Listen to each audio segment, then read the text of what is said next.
Isabella Reed pressed her fingers against the smooth marble countertop of the reception desk, watching the clock tick towards 6 in the evening. The lobby of Sterling Enterprises was emptying out, the usual flood of employees trickling down to just a few stragglers. At 25 years old, Isabella had worked here for 2 years, greeting visitors with her warm smile and managing appointments with quiet efficiency. She was the kind of person who blended into the background, preferring the safety of routine over the spotlight of attention. Her hazel eyes flickered toward the elevator bank, a habit she had developed over the past year. She knew his schedule by heart, though she would never admit it to anyone. Harrison Blake, the CEO of Sterling Enterprises, typically left around this time, his tall frame cutting through the lobby with confident strides. At 34, Harrison had built his commercial real estate empire from the ground up, and his success showed in everything from his tailored Italian suits to the way he commanded respect from everyone around him. Isabella had never been the type to harbor workplace crushes. She was practical, focused, and understood the boundaries between professional and personal life. But something about Harrison had broken through her carefully constructed walls. Maybe it was the way he always remembered to thank her by name, or the rare moments when his serious expression softened into a genuine smile. She had created a version of him in her mind, someone who was not just powerful and successful but also kind and thoughtful beneath the corporate exterior. Today felt different. There was an unusual energy in the building, a tension that Isabella could not quite identify. Several senior executives had been in meetings all afternoon, and she had noticed Harrison's assistant, Grace, looking particularly stressed. Isabella tried to focus on organizing the visitor logs and returning phone messages, but her attention kept drifting to the executive floor indicator above the elevator. At 6:30, when Isabella was preparing to lock up her desk, the phone rang. Her heart skipped when she saw it was an internal call from the executive floor. "Isabella, this is Grace.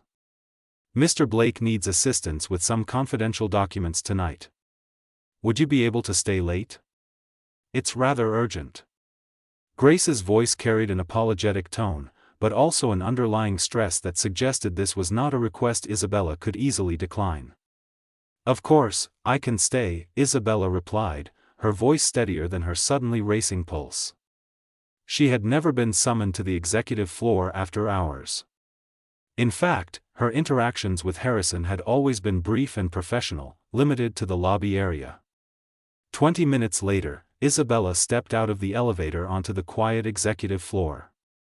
The offices were dark except for the light spilling from Harrison's corner suite. Grace met her with a tired smile and a stack of folders. "Thank you so much for staying. Mr. Blake is finalizing a major acquisition deal, and he needs someone to help organize these contracts and highlight specific clauses. I would stay myself, but I have a family emergency." Grace handed over the folders along with a list of instructions. "He's in his office. Just knock and go in." Isabella's hands trembled slightly as she approached the heavy wooden door. She knocked twice, hearing a deep voice call out for her to enter. The office was exactly as she had imagined it would be, spacious, with floor-to-ceiling windows overlooking the city skyline, modern furniture that balanced elegance with functionality, and subtle lighting that created an atmosphere of focused intensity. Harrison stood by the window, his back to her, phone pressed to his ear. He was speaking in clipped, professional tones about profit margins and closing dates. Even from behind, Isabella could sense the weight he carried, the pressure of decisions that affected hundreds of employees and millions of dollars. When he ended the call and turned around, she noticed the exhaustion in his blue eyes, the slight dishevelment of his usually perfect dark hair. "Isabella, thank you for staying. I know it's last minute." His voice was warmer than she expected, lacking the formal distance he usually maintained. He gestured to the conference table in the corner of his office. "I need help reviewing these contracts. My legal team has gone through them, but I want a fresh set of eyes on specific sections." They settled into work, Isabella sitting across from him as he explained what he needed. The task was complex but not beyond her capabilities. She had always been detail-oriented, and as they worked through the documents, she found herself offering observations that Harrison acknowledged with approving nods. The hours passed in a strange bubble, the outside world fading away as they focused on the papers before them. Around 9 o'clock, Harrison leaned back in his chair and rubbed his eyes. "I should order some food. Have you eaten?"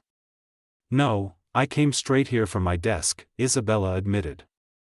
He picked up his phone and ordered from an upscale restaurant nearby, insisting on getting her favorite when he asked for her preference.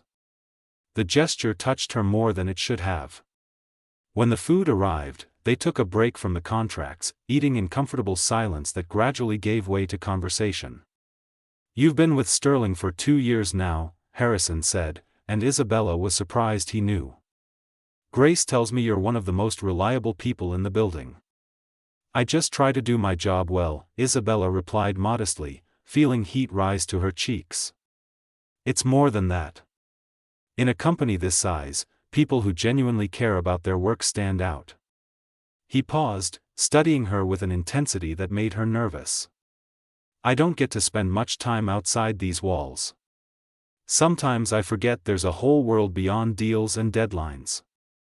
There was a vulnerability in his voice that Isabella had never heard before. The powerful CEO facade cracked slightly, revealing a man who was tired, lonely, and perhaps questioning the choices that had brought him to this isolated pinnacle of success. "Success must feel different when you're at the top," Isabella said softly, surprising herself with her boldness. Harrison smiled, but it was tinged with sadness. "It's everything I worked for, and yet some days it feels hollow. Everyone wants something from me. Business partnerships, investments, connections. It's rare to have a conversation that doesn't have an agenda." They talked for another hour, the conversation flowing naturally from work to life, from dreams to disappointments. Isabella found herself sharing things she rarely told anyone: her hopes of eventually going back to school, her love of old novels, her quiet fear that life was passing her by while she played it safe. Harrison listened intently, asking questions that showed genuine interest rather than polite obligation. The city lights twinkled through the windows, casting a soft glow across the office. Somewhere in that conversation, the distance between them had shrunk. Isabella could not pinpoint the exact moment when the atmosphere shifted, when professional courtesy transformed into something more charged and intimate. Harrison stood and walked to the window, and Isabella joined him, drawn by an invisible thread. They stood side by side, looking out at the urban landscape below. When he turned to face her, the space between them felt electric.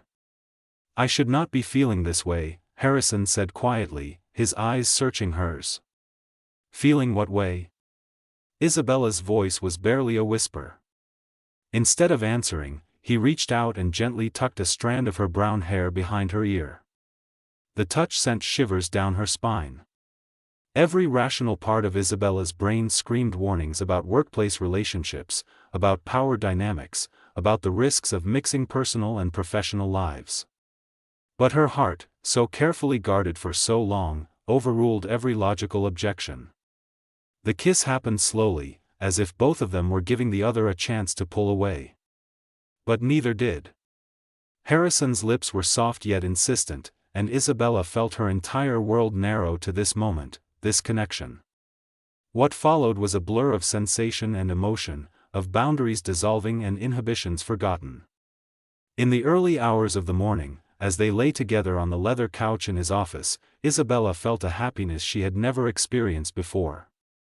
Harrison held her close, his fingers tracing patterns on her shoulder, and she allowed herself to believe that this was the beginning of something beautiful. She imagined a future where they could navigate the complications together, where the connection they had discovered tonight could blossom into something lasting and real. She had given him more than her body. She had given him her trust, her vulnerability, her most protected feelings. And as dawn approached, painting the sky in shades of pink and gold, Isabella dared to dream that Harrison Blake saw her as more than just his receptionist, that she had touched something real in him, just as he had in her. Isabella barely slept when she finally made it home that morning.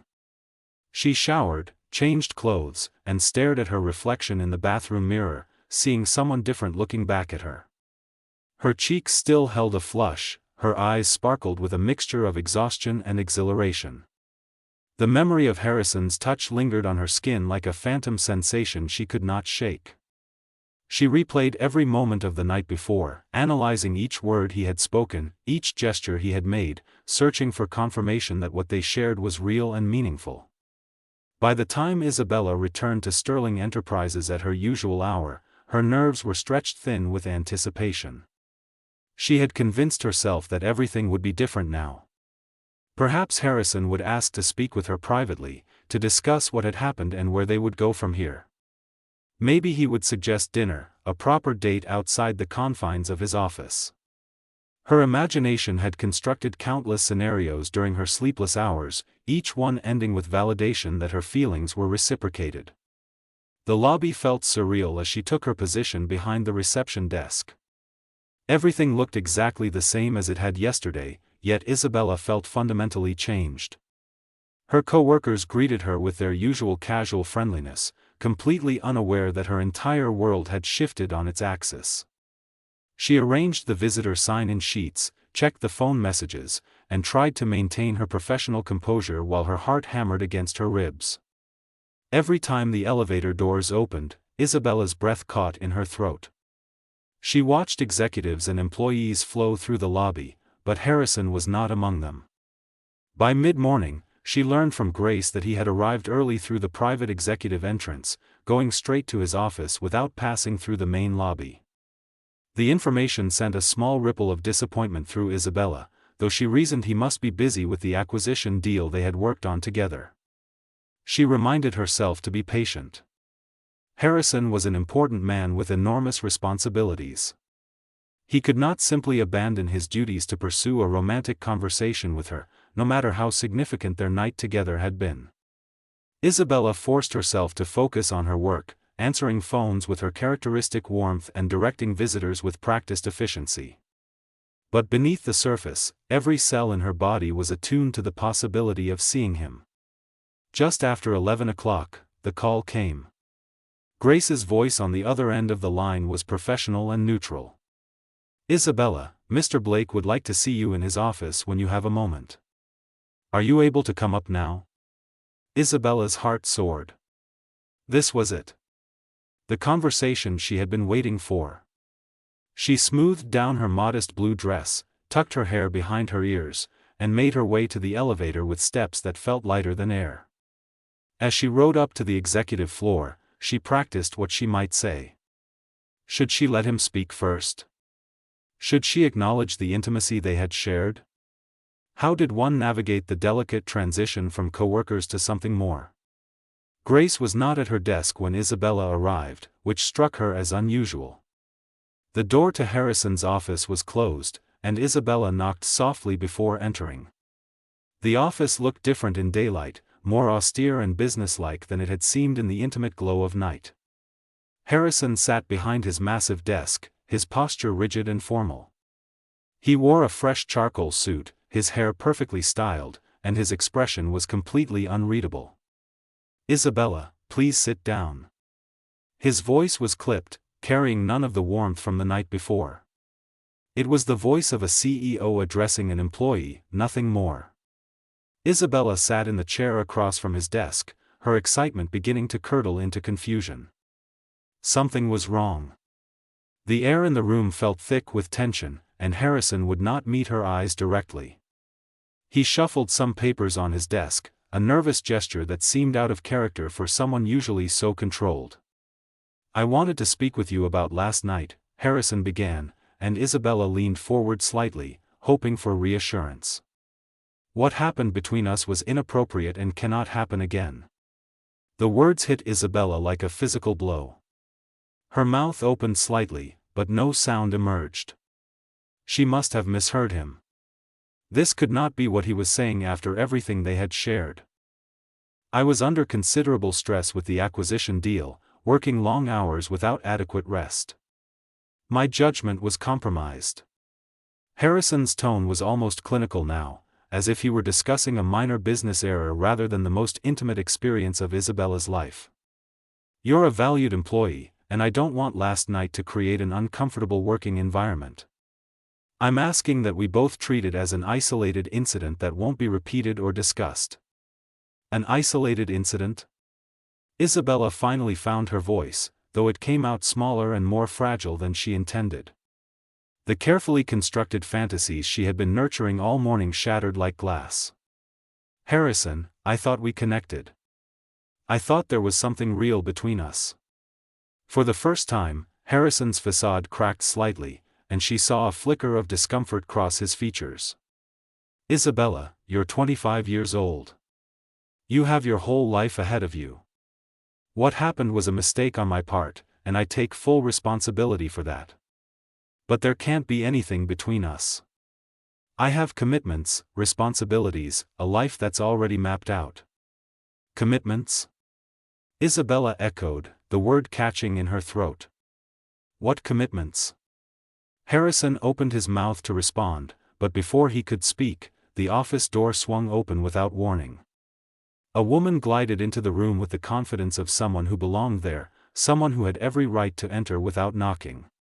She was stunning in a way that made Isabella feel immediately inadequate, tall and slender, with platinum blonde hair styled in perfect waves, wearing a cream-colored designer dress that probably cost more than Isabella made in 3 months. Diamond earrings caught the light as she moved, and her smile was brilliant and possessive. "Darling, I'm so sorry I'm late.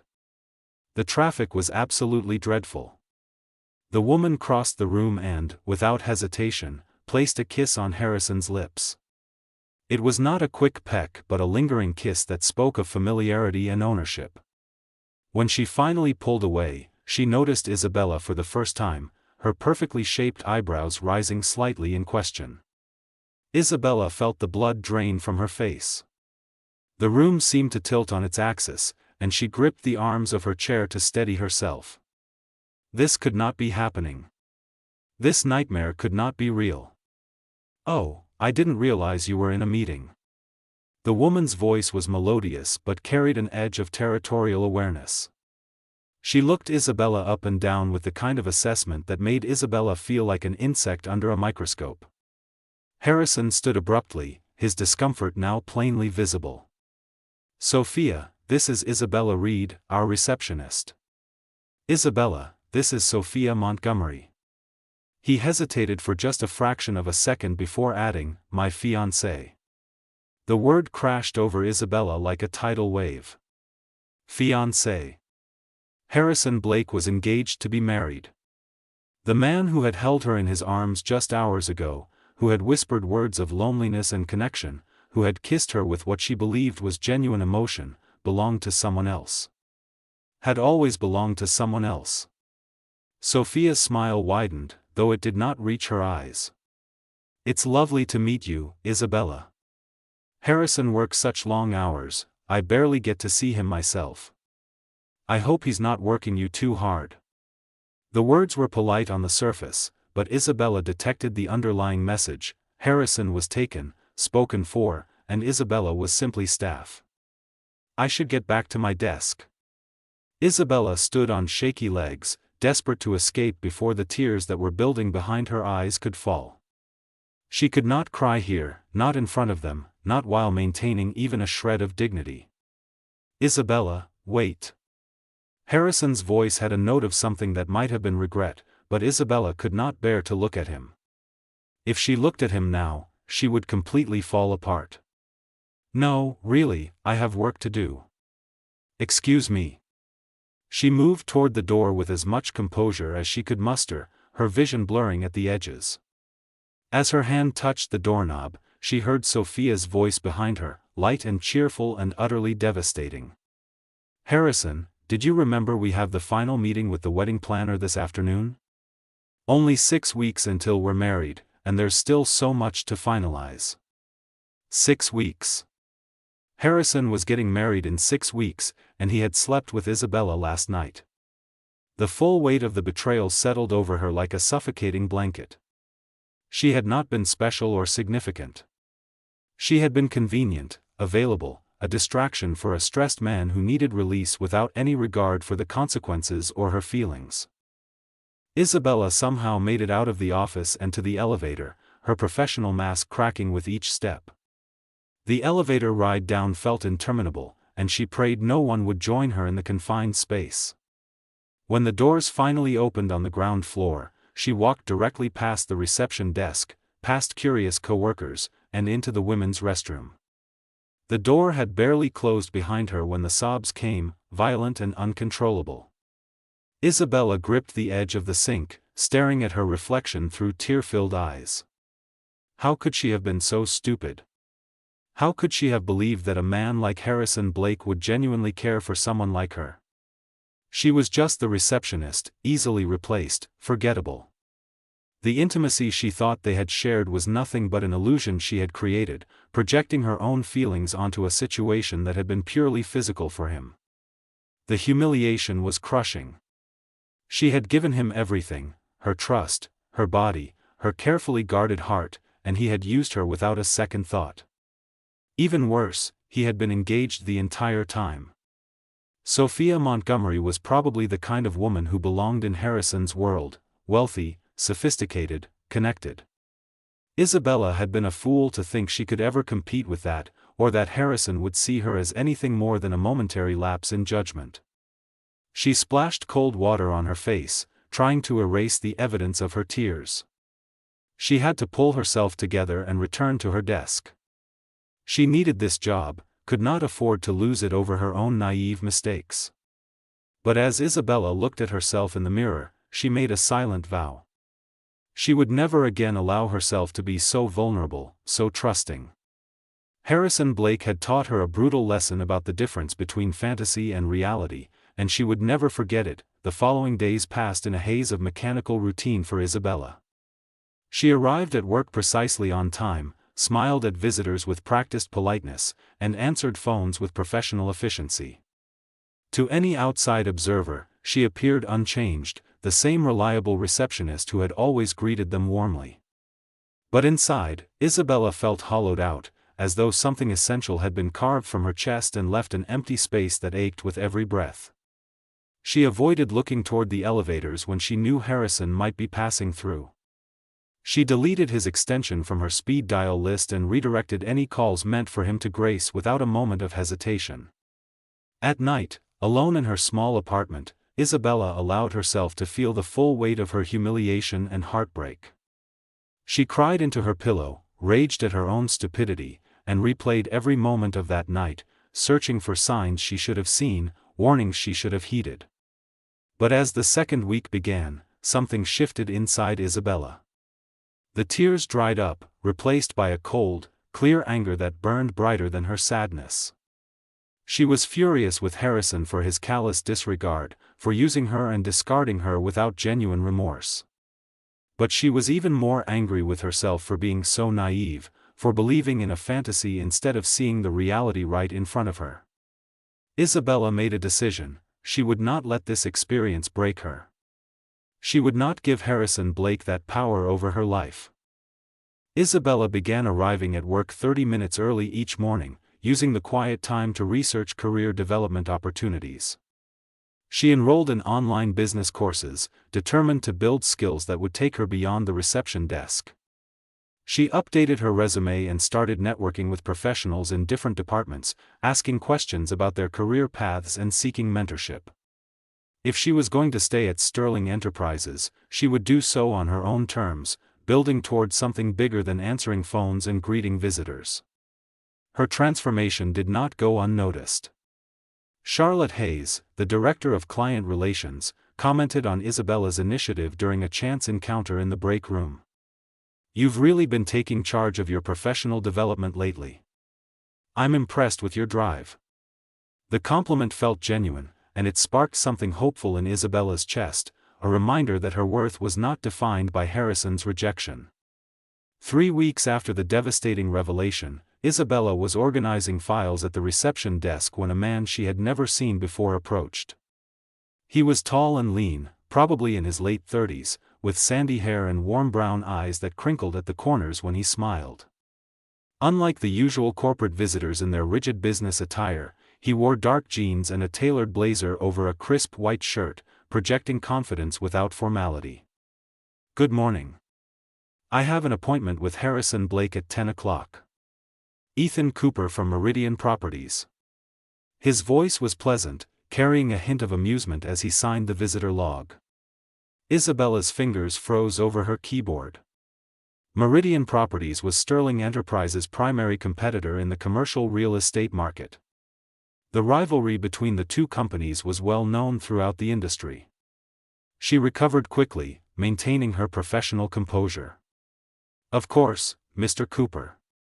I'll let Mr. Blake's office know you've arrived. Please have a seat in our waiting area." Ethan did not move toward the waiting area. Instead, he leaned casually against the reception desk, studying Isabella with open curiosity. "You know, I've been to Sterling's offices half a dozen times for various meetings, and I don't think I've ever seen the same receptionist twice. Yet here you are, looking like you've been here forever. That's unusual in this industry." Isabella was not sure how to respond to the observation. "I've been here 2 years. I suppose I'm more consistent than most." Consistency is underrated. Ethan's smile widened. Especially in a world where everyone is constantly chasing the next opportunity without appreciating where they are. Before Isabella could reply, Grace appeared to escort Ethan to the executive floor. He thanked Isabella by name, which surprised her since she had not explicitly introduced herself beyond the professional greeting. After he disappeared into the elevator, Isabella found herself thinking about the brief interaction. There had been something refreshing about Ethan Cooper's directness, a lack of pretension that contrasted sharply with the corporate rigidity she encountered daily. The meeting between Harrison and Ethan lasted nearly 2 hours. When they emerged, Isabella happened to look up and caught sight of both men crossing the lobby. Harrison's expression was tense, his jaw set in a hard line, while Ethan appeared relaxed and almost pleased. They shook hands with the formality of rivals maintaining civility, and Ethan headed toward the exit. As he passed the reception desk, Ethan paused. "Isabella, would you happen to know a good place nearby for coffee? I'm not familiar with this neighborhood." Isabella provided directions to her favorite cafe 3 blocks away, a cozy independent shop that served excellent pastries and had comfortable seating. Ethan thanked her, then added casually, "You should join me sometime. I'd enjoy the company of someone who seems to have good taste." The invitation caught Isabella off guard. She stammered something non-committal, and Ethan left with a knowing smile. She told herself it meant nothing, just a friendly gesture from a visitor. But later that afternoon, a delivery arrived at the reception desk, a box from the cafe she had recommended, containing an assortment of pastries and a handwritten note on expensive stationery. "Thank you for the excellent recommendation. The coffee was perfect. If you're ever interested in discussing career opportunities outside of Sterling, I'd welcome the conversation. Ethan Cooper." His business card was tucked into the box, the embossed logo of Meridian Properties gleaming in the light. Isabella stared at the note for a long moment, her mind racing. Was this a genuine job offer, or something else entirely? She carefully placed the card in her desk drawer, uncertain what to make of the gesture but oddly flattered by the attention. That evening, as Isabella was preparing to leave, she encountered Harrison in the lobby. It was the first time they had been alone together since the morning she learned about Sophia. He stopped when he saw her, and for a moment neither of them spoke. The silence stretched uncomfortably between them. "Isabella, I wanted to apologize." Harrison's voice was low, meant only for her ears. "I handled everything poorly. You deserved better than how I treated you." Isabella felt her carefully constructed walls threaten to crack. Part of her wanted to accept the apology, to believe that he genuinely regretted his actions. But another part, the part that had been growing stronger over the past weeks, refused to give him that satisfaction. "You're right, I did deserve better." Her voice was steady, calm. "But I've moved past it. What happened was a learning experience, nothing more." Something flickered in Harrison's eyes, surprise perhaps, or possibly disappointment. He had expected her to still be wounded, still pining for him. The realization gave Isabella a small surge of satisfaction. "I hope we can maintain a professional relationship going forward," Harrison said stiffly. "Of course. That's all it ever should have been." Isabella shouldered her bag and walked toward the exit, leaving Harrison standing alone in the lobby. Over the following week, Isabella found herself thinking about Ethan's business card more frequently. She researched Meridian Properties and discovered that the company had an excellent reputation for employee development and internal promotions. Ethan himself had built the company from a small investment firm into a major player in commercial real estate, rivaling even Sterling Enterprises. Reviews from current and former employees praised the work culture and opportunities for advancement. When Ethan returned to Sterling for another meeting 2 weeks later, he sought out Isabella immediately. "Have you thought about my offer?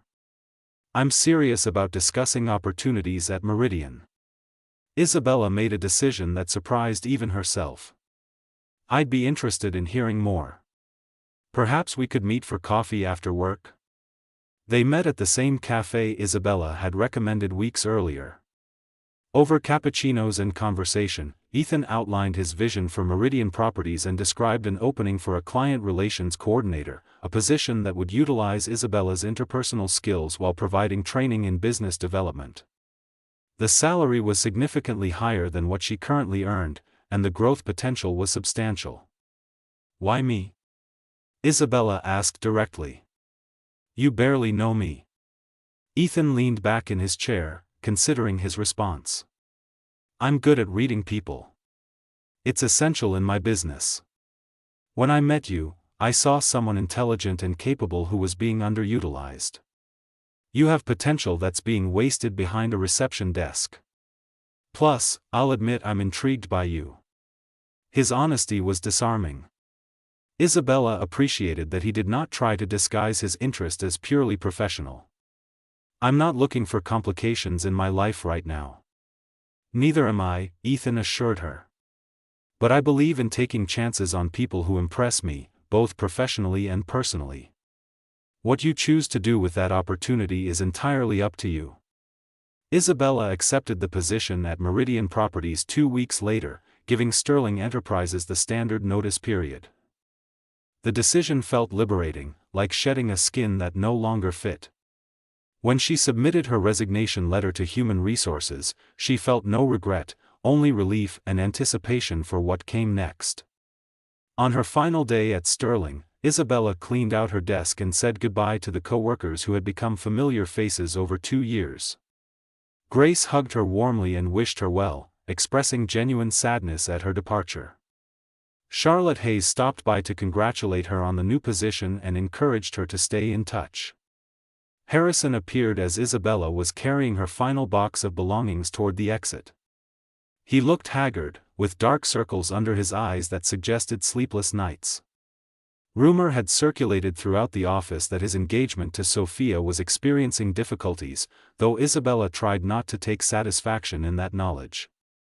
"You're really leaving?" It was a statement, not a question. "Yes. It's time for a new chapter." Isabella shifted the box in her arms. "Was it because of what happened between us?" Harrison's voice carried a note of something that might have been regret or possibly guilt. Isabella considered lying, offering a polite excuse that would allow them both to save face. Instead, she chose honesty. "Partly. But mostly it's because I realized I deserve more than what I was settling for here. Not just professionally, but in every aspect of my life. What happened with you taught me that I need to value myself more, to demand better treatment and not accept crumbs of attention from people who don't truly see my worth." Harrison flinched as if she had struck him. "Isabella, I never meant to hurt you." "I know. But you did anyway, and that's something I had to accept and move beyond. Thank you for the unintentional lesson." She walked past him toward the revolving doors, leaving Sterling Enterprises and that chapter of her life behind. Isabella's first months at Meridian Properties exceeded her expectations. The work was challenging but rewarding, and she discovered talents she had not known she possessed. Ethan proved to be an excellent mentor, pushing her to develop skills in negotiation and client management while respecting her boundaries. Their relationship remained professional with an undercurrent of mutual attraction that neither rushed to explore. 6 months into her new position, Isabella attended an industry conference where Sterling Enterprises and Meridian Properties both had significant presence. She found herself face to face with Harrison and Sophia at a networking reception. Sophia's smile was brittle, her hand clasped possessively around Harrison's arm. The wedding, Isabella had heard through industry gossip, had been postponed indefinitely due to unspecified personal issues. Harrison's eyes widened when he saw Isabella. She looked different now, more confident and polished. Her new position had given her resources to invest in a more sophisticated wardrobe, and her bearing reflected the professional growth she had achieved. She was no longer the shy receptionist who had gazed at him with admiration. She was his competitor's rising star. "Isabella, you look well." Harrison's voice was carefully neutral. "I am well. Better than I've been in a long time." Isabella's smile was genuine. She felt no bitterness looking at him now, only a distant gratitude that his betrayal had pushed her toward positive change. Ethan appeared at her side, placing a proprietary but respectful hand on her lower back. "Harrison, Sophia, good to see you both. Isabella has become invaluable to Meridian. Best hiring decision I've made in years." The evening continued with polite conversation and strategic networking. As Isabella mingled with industry professionals, fielding questions about Meridian's latest projects and offering insights drawn from her expanding expertise, she caught Harrison watching her several times. There was something in his expression that looked like recognition mixed with regret, as though he was finally seeing what he had overlooked when she worked for him. Later, as the reception was winding down, Ethan pulled Isabella aside. "You've grown tremendously since joining Meridian. I'm proud of what you've accomplished. Thank you for giving me the opportunity to prove myself." Isabella met his gaze directly. "It was never about giving you an opportunity. You created your own opportunities through hard work and determination. I just provided the platform." Ethan paused, then added carefully, "I'd like to take you to dinner sometime. Not as your boss, but as someone who would very much like to know you better outside of work." Isabella considered the invitation. Ethan represented possibilities, a future built on mutual respect and genuine connection rather than fantasy and deception. He had seen her potential when she had been invisible to others, had invested in her growth without demanding anything in return. Her heart, scarred but healing, stirred with cautious interest. "I'd like that," she said simply. As Isabella left the conference that evening, she glanced back one final time at the reception hall. Harrison stood near the bar, Sophia's voice carrying shrilly as she complained about something trivial. He looked tired and trapped, caught in a life that appeared successful from the outside but hollow within. Isabella felt no satisfaction in his apparent unhappiness, only a quiet relief that she had escaped becoming part of that world. Her phone buzzed with a text from Ethan confirming their dinner plans for the following weekend. Isabella smiled, slipping the phone back into her purse. The girl who had cried in the Sterling Enterprises bathroom, humiliated and heartbroken, seemed like a distant memory now. In her place stood a woman who had learned to value herself, who had transformed pain into motivation, and who was finally ready to embrace whatever came next. The city lights sparkled as Isabella walked toward her car, each step carrying her further from the past and closer to a future she was actively creating rather than passively accepting. She had been broken by betrayal, but in the breaking, she had discovered a strength she never knew existed. And that, Isabella realized, was worth more than any fantasy romance could ever have been.